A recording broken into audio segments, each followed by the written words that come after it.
안녕하세요. 저는 지금 경기도 양주에서 부동산을 운영하고 있는 40대 중반 주부이자 고등학생 딸아이의 엄마입니다. 저는 결혼 15년 만에 남편과 이혼했고 딸아이는 제가 키우고 있어요. 너무나 감사하게도 결혼하기 전보다 훨씬 잘 삽니다. 이혼하고 나서 운때가 터졌는지 예상치 못한 대박이 터졌거든요. 그래서 저는 이혼을 해서 인생을 망쳤다고 생각하지 않고 이혼해서 인생이 폈다고 생각해요. 이혼하고 나서 저는 아이가 있지만 남편과 연락을 안 했습니다. 아이가 어느 정도 컸는지 아빠를 보고 싶지 않다기에 존중해줬어요. 남편도 바쁜 사람이라 먼저 자기 딸 얼굴 한번 보자는 말을 생전 안 하는 사람이었고요. 그런데 우연찮게 전 남편을 만나게 된 일이 있었습니다. 이혼할 때 저는 그 사람에 대한 원망과 분노가 가득했었어요. 뭔가 그 인간에게 이혼을 당한 느낌이었고 진 것 같은 느낌 때문에 우울했는데 그런 생각을 한 방에 날려줄 만한 만남이었죠. 결혼해서 살면서 돈 가지고 폐악을 떨고 저를 무시하던 사람. 그런데 완전히 전세가 역전되어 통쾌한 복수를 해줬으니까요. 황당한 건 뭔지 아세요? 전 남편 놈은 이혼하고 나서 애 보고 싶다는 말도 한 적 없는 사람인데요. 지금 와서 아이 핑계를 대며 재결합하자는 개소리를 하고 있답니다. 물론 저는 그럴 생각이 1도 없고요. 뭐라더라?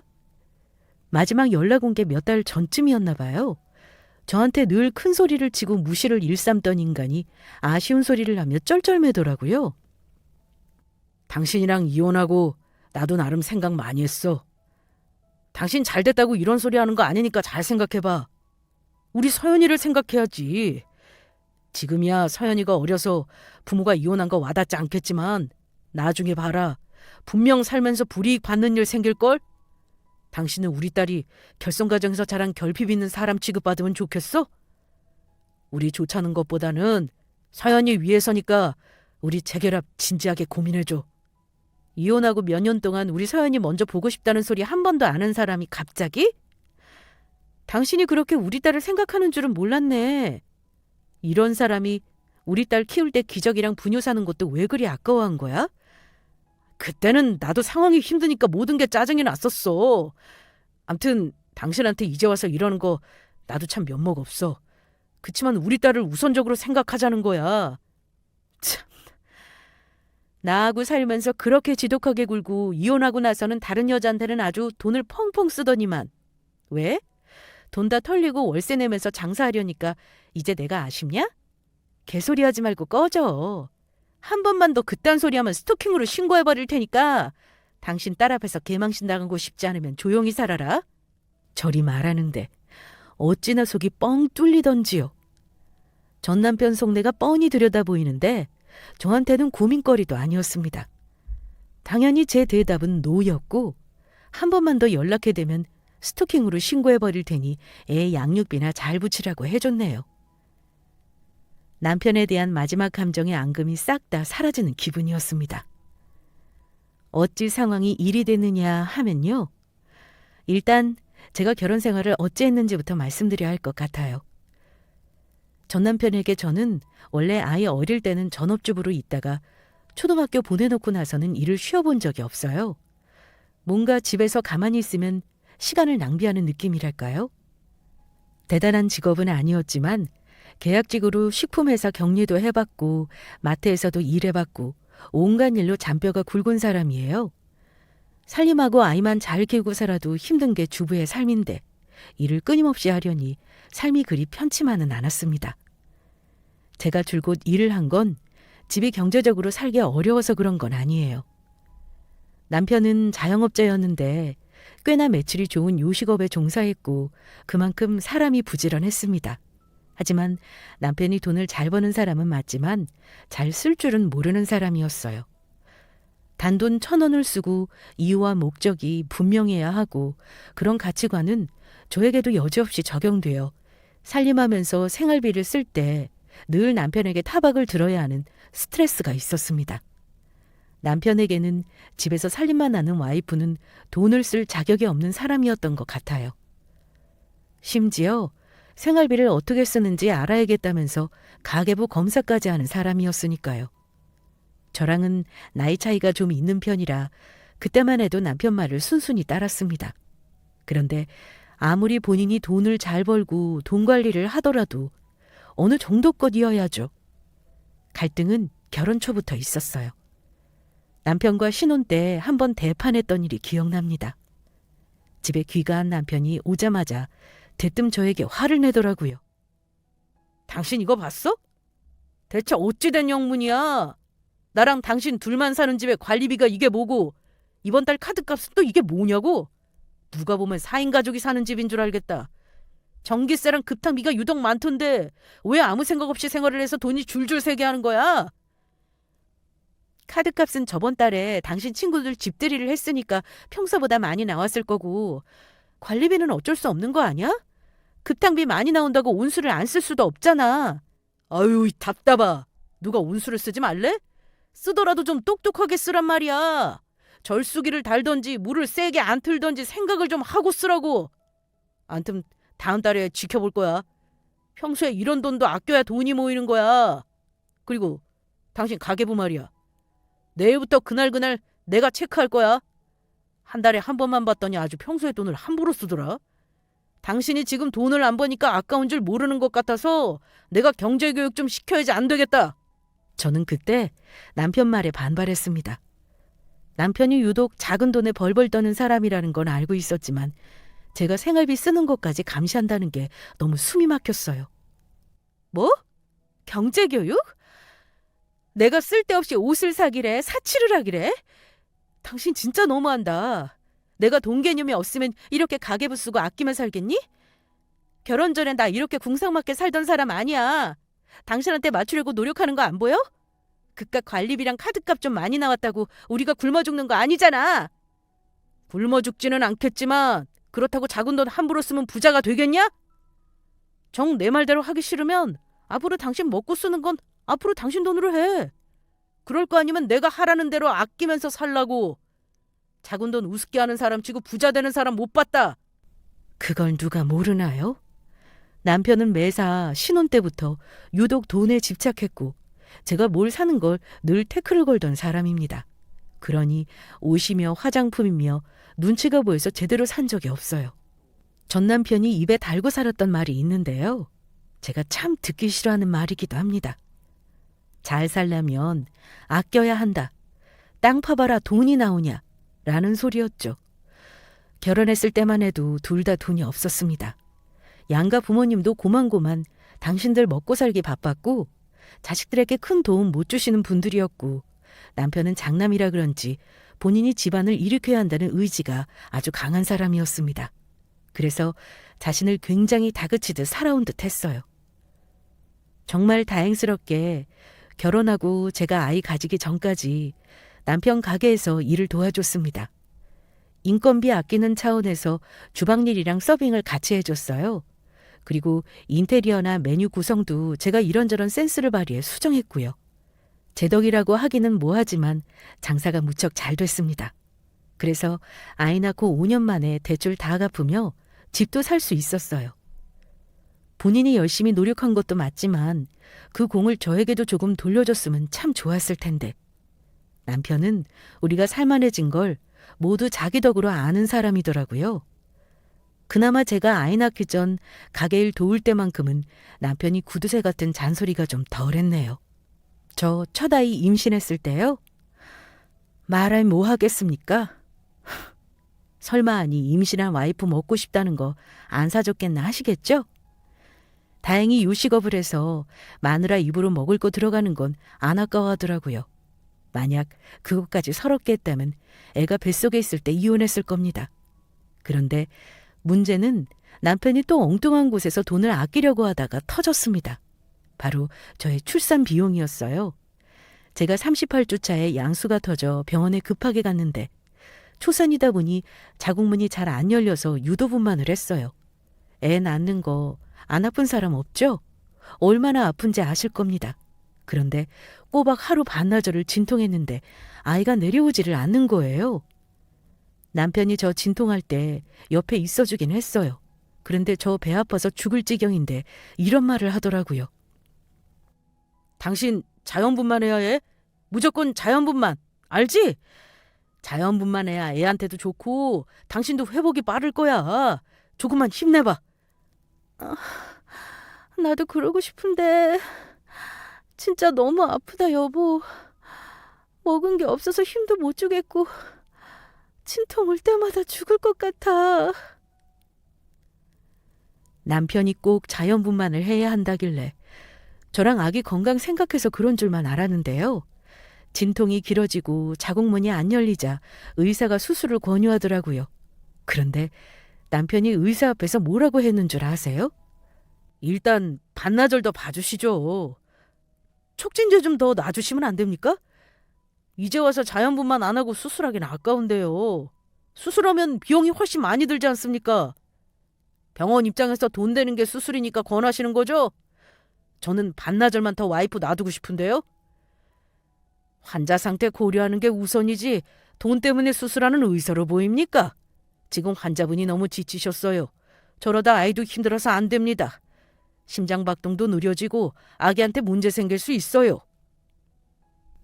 남편은 의사에게 한 소리 듣고 나서야 수술 동의서에 사인을 했고 저는 아픈 와중에 남편의 그 모습을 보면서 때려 죽이고 싶은 생각을 그때 처음 했습니다. 서운한 정도가 아니었어요. 아이 낳고 나서 계속 수술비가 얼마고 병원에 며칠을 있어야 한다며 돈 얘기만 하길래 정말 목 놓아서 엉엉 울었었네요. 저는 남편에게 필요 없으니 가서 가게 일하라고 했습니다.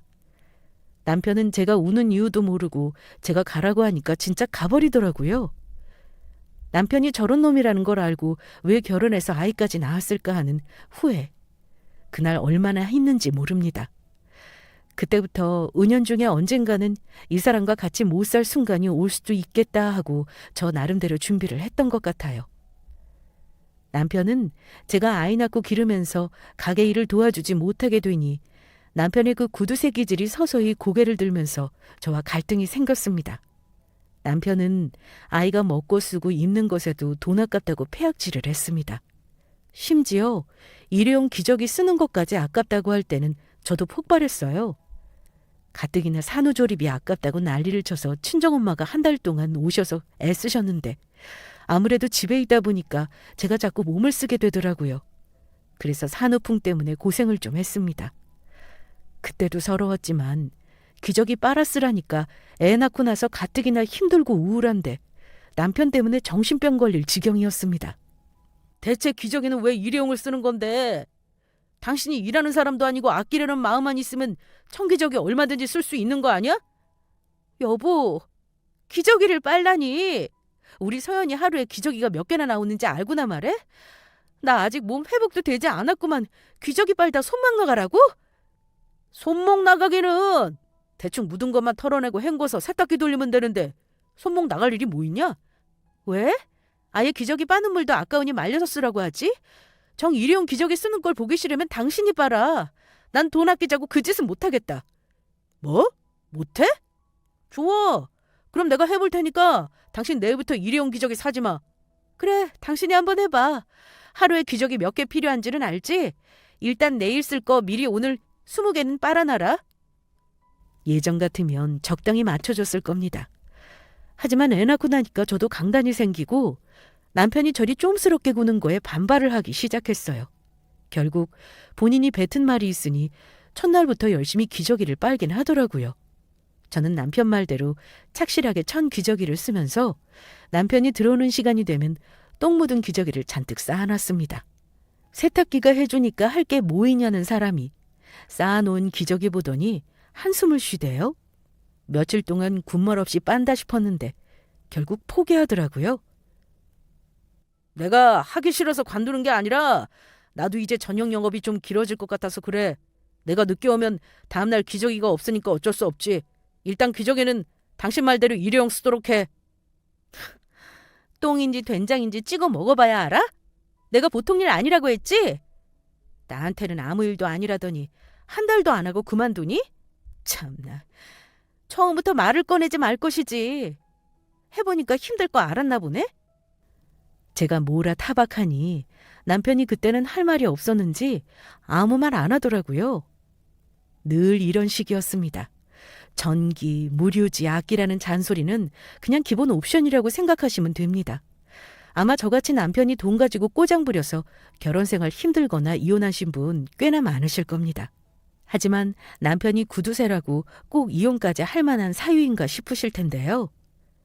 숨 막히게 하는 남편도 문제였지만 여타 다른 문제들이 복합적으로 있었어요.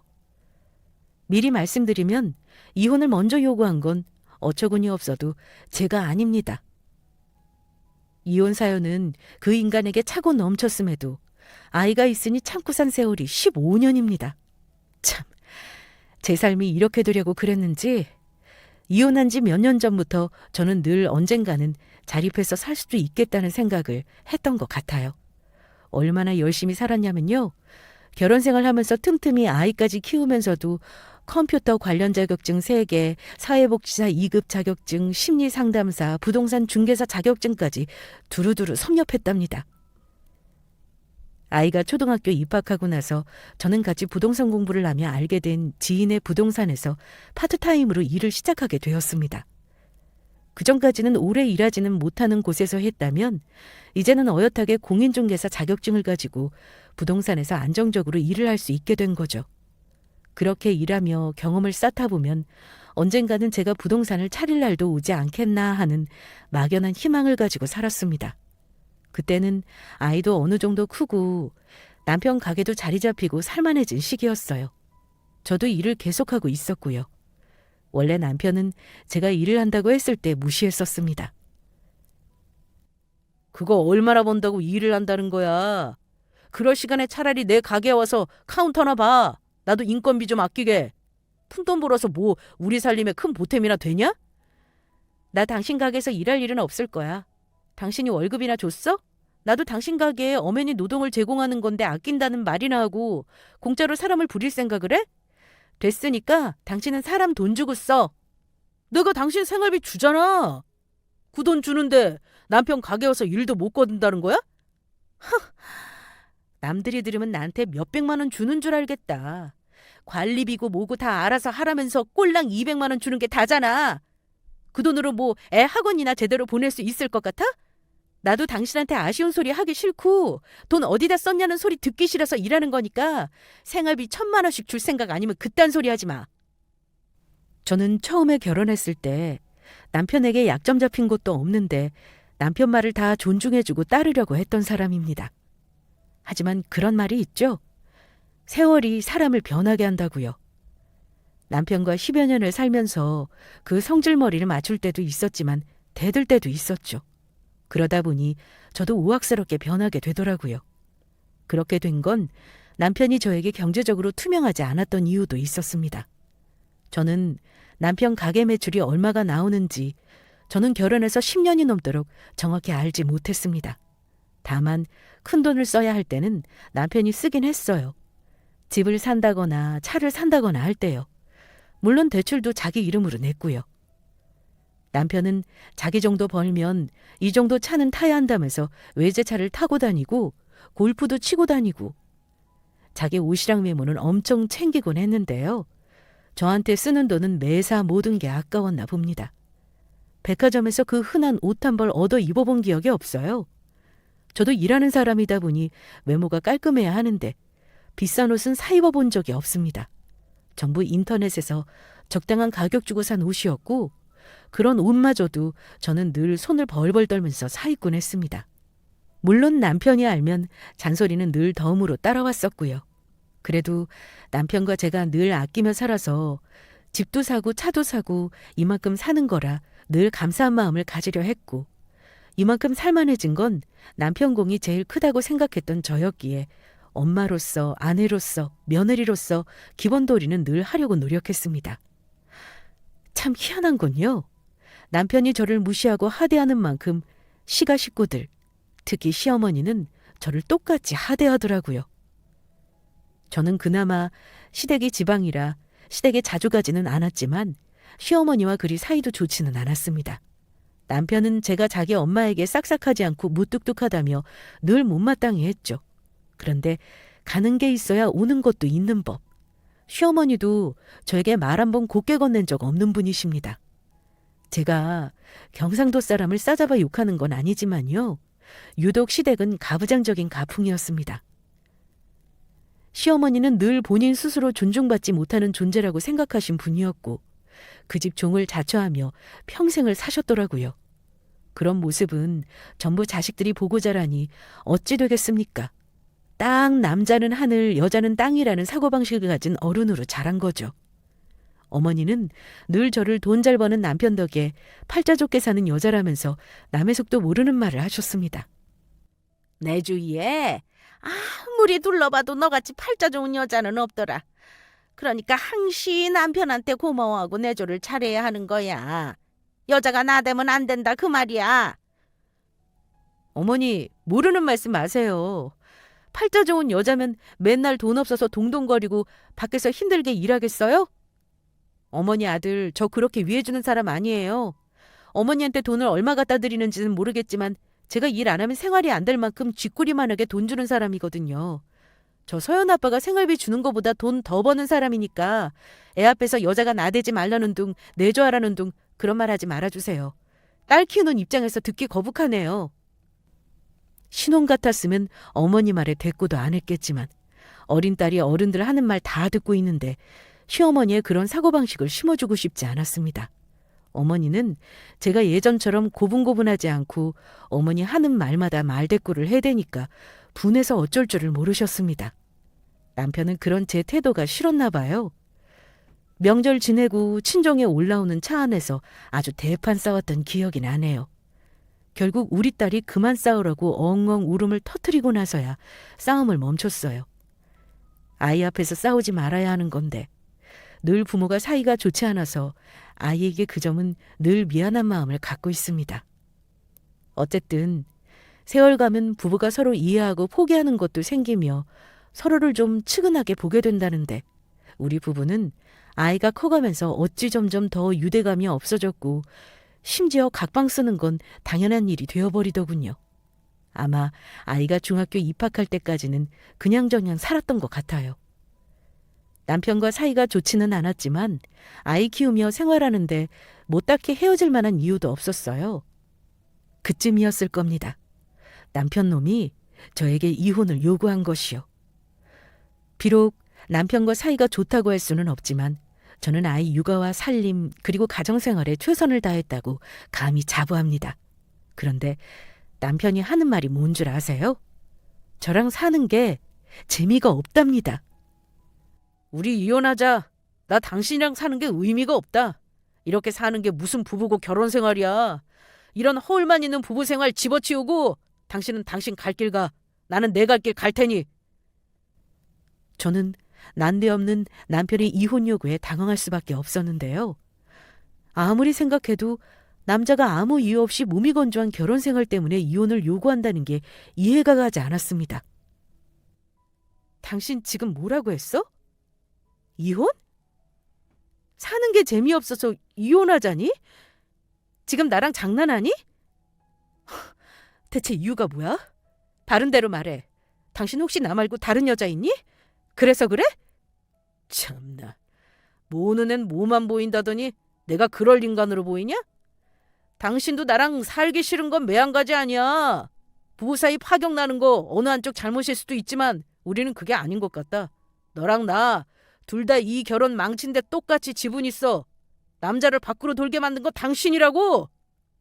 이혼 얘기를 처음 던지고 나서 제가 거부하자 남편은 얼마 후 집을 나가겠다며 선언했습니다. 저는 남편이 여자가 있는 게 분명하다는 의심이 들었는데요.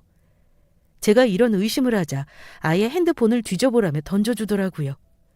사실 남편 핸드폰은 제가 이미 뒤져본 상태였습니다. 그리고 남편이 타고 다니는 차 블랙박스도 전부 뒤져봤고요. 남편 가게에 일주일 동안 잠복하면서 혹시 여자가 있는지 캐봤지만 정말 신기하게 남편은 깨끗했습니다. 돈은 당신이 달라는 대로 줄 테니까 이혼해. 그동안 내가 생활비 안 준 거 다 이유가 있어. 재산도 당신 나눠줄 만큼 충분하니까 걱정하지 마. 내가 다 오픈할 수 있어. 나랑 그 정도로 살기 싫다는 거니? 당신은 우리 딸 생각은 전혀 안 하는구나. 정말 끝까지 이기적이다. 글쎄, 세상 한 번 사는데 나도 한번 내 맘 가는 대로 살아보고 싶다. 그동안 내가 열심히 가정에 봉사했잖아. 달라는 대로 다 준다잖아.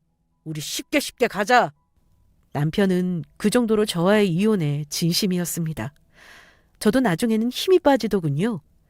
그래서 결국 서로 사랑하지 않는 현실을 받아들이고 이혼에 동의했습니다. 협의 이혼이다 보니 재산분할 협의도 사전에 했고요. 남편은 제가 무리다 싶게 요구하는데도 다 들어주더라고요.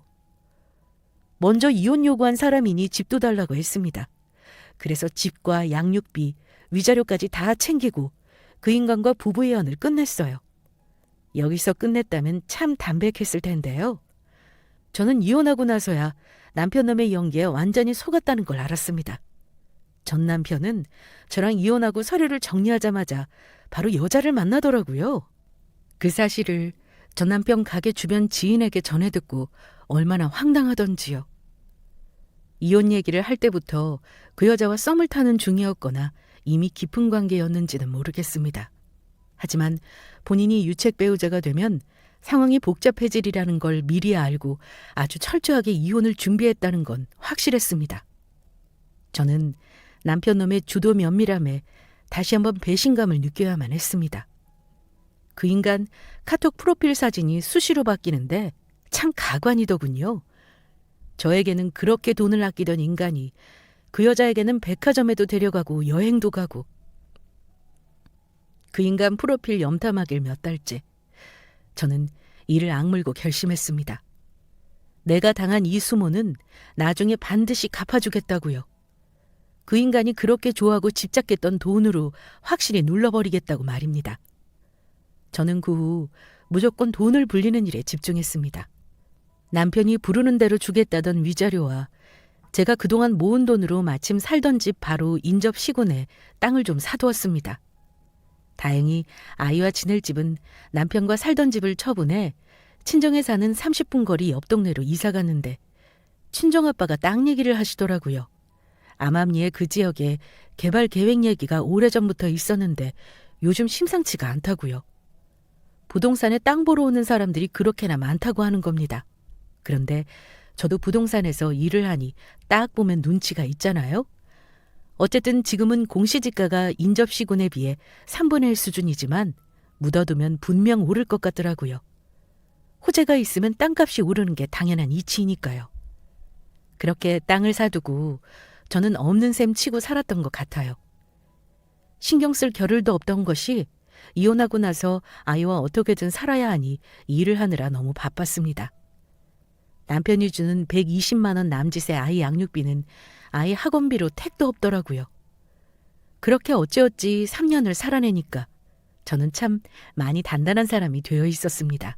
사실 그간에 저는 4년 전 이혼할 때 샀던 땅이 대박나서 돈을 좀 벌었습니다. 아빠가 말하던 호재가 터지면서 땅값이 아주 엄청 올랐던 거죠. 제가 평생 만져볼 수 있을까 상상만 했던 돈이 제 수중에 생기면서 제가 이혼 전 배웠던 모든 지식들, 특히 부동산에서 일하면서 얻은 경험을 총망라해 땅 판 돈으로 건물을 한 채 사게 되었습니다. 땅 판 돈을 다 털어서 샀고 담보대출까지 받긴 했지만 꼭 사야겠다는 생각이 든 건물이었어요.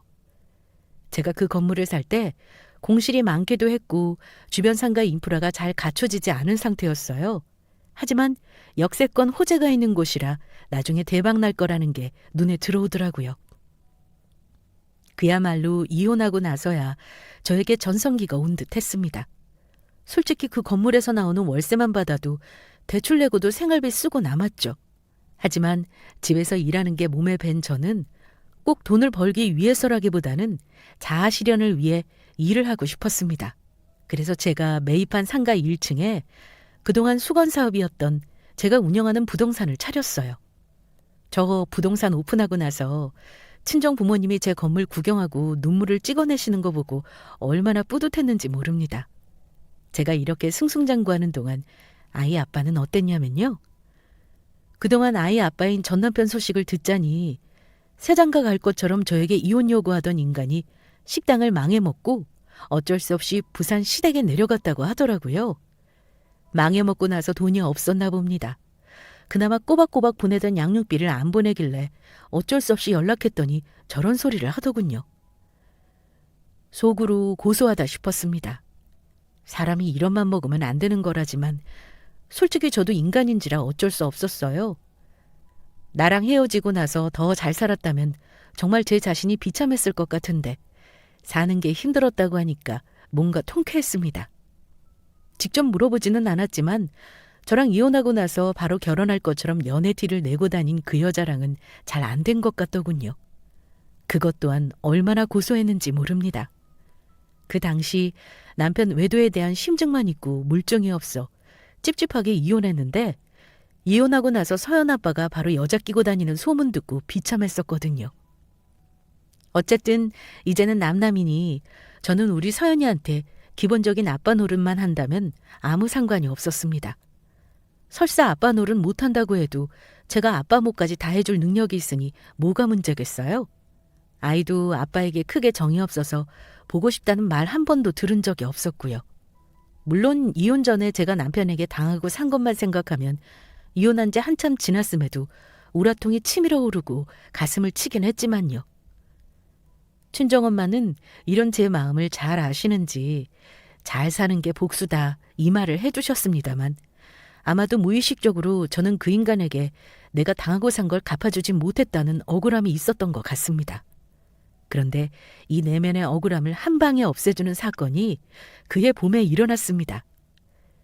제 사무실에 앉아 있는데 아침부터 부동산 문을 열고 손님이 들어서더라고요.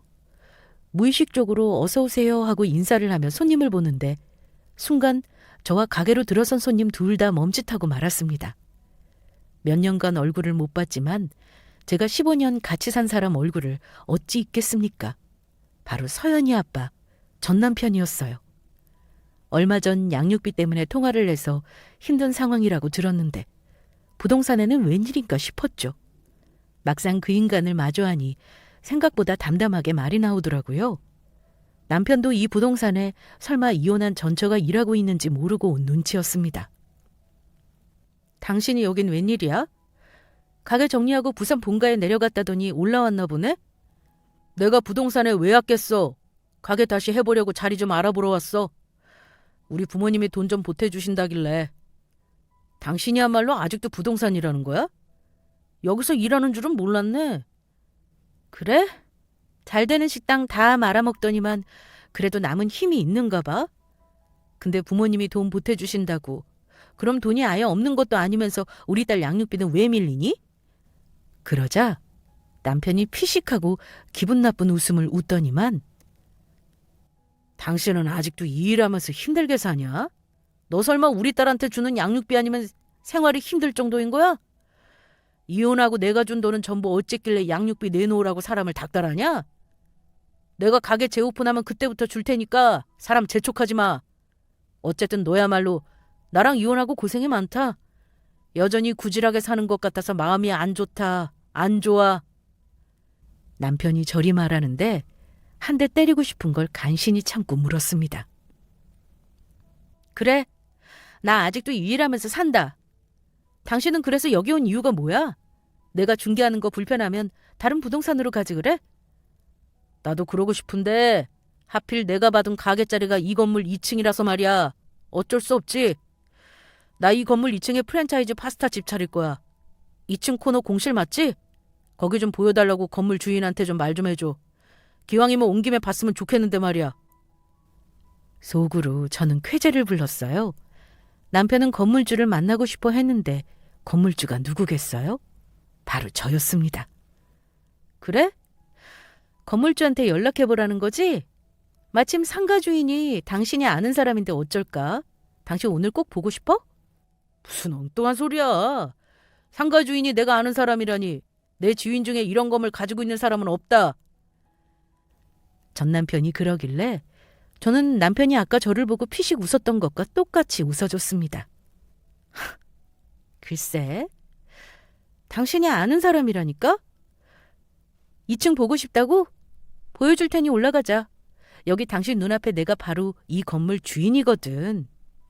그러자 남편이 껄껄대며 어이없다는 듯 우는 겁니다. 뭐? 건물주? 당신 아무리 나한테 복수하고 싶어도 그렇지 그런 어처구니 없는 망상을 하냐? 건물주는 아무나 되는 줄 알아? 이게 얼만데 당신이 푼돈 벌어 샀다는 개소리를 해? 진짜 오늘 당신이 큰 웃음 준다. 그 인간이 당연히 제 말을 믿지 않더군요. 이혼 전 저를 무시하던 딱 그 모습이 나오더라고요. 저는 그 인간에게 대꾸하지 않고 서랍에서 건물 등기부등본을 꺼내 눈앞에 펼쳐줬습니다. 사람 우습게 보는 건 여전하네. 내 건물에서 내 부동산 운영하는 모습을 눈으로 보고도 못 믿겠니? 못 믿겠으면 직접 확인해. 이 건물이 누구 거인지. 뭐 당신이 준 위자료가 큰 힘이 되긴 했지. 어쨌든 당신하고 이혼하니까 내가 좋은 운이 들어오더라. 아마 당신이 내 앞길을 막고 있었나 봐. 전 남편은 한참 동안 등기부등본을 보더니만 얼굴이 사색이 되었습니다. 이 건물이 정말 당신 거라는 거야? 근저당이 2억 있지만 못해도 10억은 훨씬 넘는 건물 같은데 이걸 당신이 무슨 수로... 정말 이거 당신 거 맞아? 보고도 못 믿겠냐? 당신 없으니까 일이 술술 풀려서 나 이제 부자야. 당신 그렇게 아끼며 살더니 왜 지금 그 모양이니? 아참, 미안한데 나 2층 공실은 당신한테는 못 내주겠다. 이혼한 전 남편을 세입자로 들이기엔 내가 그렇게 쿨하지가 못하거든. 내가 상가 주인이니까 내 맘대로지 뭐. 다른 자리 알아봐. 당장 나가줄래? 아침부터 당신 봐서 기분 더럽거든? 그러자 전 남편은 어쩔 줄 몰라하며 입맛을 다시더니만 저기 서연 엄마, 일단 진정하고 내가 말실수한 거 사과할게. 당신이 뭘 해서 돈을 번 건지는 몰라도 어쨌든 대단하네. 당신한테 이런 능력이 있을 줄은 진짜 몰랐다. 서연 엄마, 2층 상가 자리 나한테 내줘. 내가 월세 절대 안 밀리고 낼게. 대신 월세를 좀 저렴하게 해줄 수 없을까?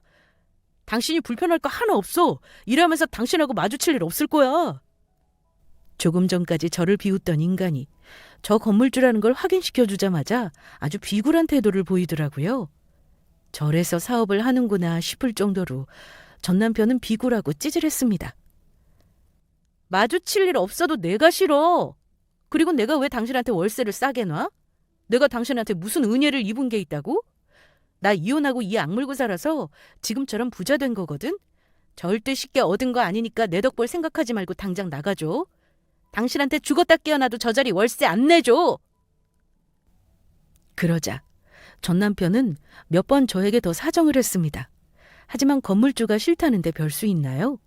이 인간은 다른 손님이 올 때도 버티고 앉아있더니만 결국 점심때 제가 사무실을 잠그겠다고 하자 저에게 한 번 더 생각해보라며 불쌍한 척을 잔뜩 하고 돌아갔습니다.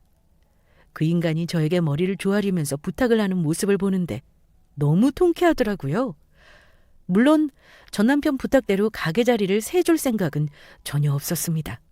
제가 다른 사람에게 마음 편히 월세 주고 말지 그 인간 계속 보면서 스트레스 받을 이유는 없으니까요. 그날 저는 집에 와서 안 마시던 맥주를 시원하게 마시고 아주 편하게 두 다리 뻗고 잔 것 같아요. 그런데 다시는 안 오겠지 했던 그 인간이요. 얼마 후부터는 저에게 황당한 소리를 하며 찾아오기 시작했습니다. 툭 하면 부동산으로 찾아와서는 저에게 재결합하자는 개소리를 시전하기 시작하더군요. 내가 예전에 이혼하자고 한 거 정말 뼈저리게 후회해. 우리 다시 시작하면 안 될까? 내가 당신 재산 보고 이러는 거 아니야. 우리 딸 말이야. 우리 딸 생각하자. 내가 당신이랑 재결합하면 가게 하면서 건물이 더 잘 될걸? 당신 절대 손해보지 않게 해줄게. 그러려면 우리가 부부여야 시너지가 나는 거야. 시너지 같은 소리하고 있네. 정신 차려! 내가 건물주라니까 아깝고 미칠 것 같지? 나랑 합치면 당신 거 될 것 같으니까 일단 숙이고 보자 이거냐? 나 이제 당신이 예전에 알던 여자가 아니야. 딸 생각하면 나한테 재결합하자는 개소리 할 게 아니라 양육비나 잘 붙여! 그 뒤로도 계속되는 남편 방문에 저는 전 남편을 업무방해로 경찰에 신고도 했었고요. 나중에는 스토킹으로 신고를 해야 하나 진지하게 고민했습니다. 마지막으로 왔을 때 제가 스토킹으로 신고한다면서 112 누르는 거 보더니 주랭랑을 친 이후로는 몇 달이 지난 지금까지 일단 조용합니다. 그 뒤로 전 남편은 양육비를 찔끔거리며 보내고 있긴 합니다. 같이 살 때 그렇게 포악을 떨고 저를 무시하더니 아주 제대로 한 방 먹인 기분이었습니다. 만약 앞으로 한 번만 더 나타난다면 그때는 망설이지 않고 경찰에 신고부터 할 생각입니다. 전 남편과 저 결혼해서 살 때는 제가 이렇게 부자가 될 거란 거 상상도 못했겠죠? 그러니 인생사 세웅지 마라는 말이 있는 건가 봅니다. 여러분도 절대 지금 힘들다고 나중에도 내 인생이 이럴 거라 생각하지 않으셨으면 해요. 노력하는 사람은 절대 못 이긴다고 하죠? 내 인생을 위해 노력하는 사람에게는 어떤 식으로든 행복이 찾아온다는 거 명심하시길 바랍니다. 오늘 제 사연을 통해 이 말을 꼭 하고 싶었답니다. 지금은 건물에 공실이 하나도 없을 정도로 세입자들이 가득 찬 덕분에 돈 걱정 없이 월세를 받으면서 우리 딸과 좋은 추억 만들면서 살고 있습니다. 그리고 상가 살 때 진 빚도 열심히 갚고요. 지금은 그냥 너무나도 행복합니다. 앞으로 우리 모녀가 앞으로도 행복하게 살 수 있도록 많은 응원을 해주시면 감사하겠습니다. 저의 사연은 여기까지 할게요. 긴 이야기 들어주셔서 감사합니다.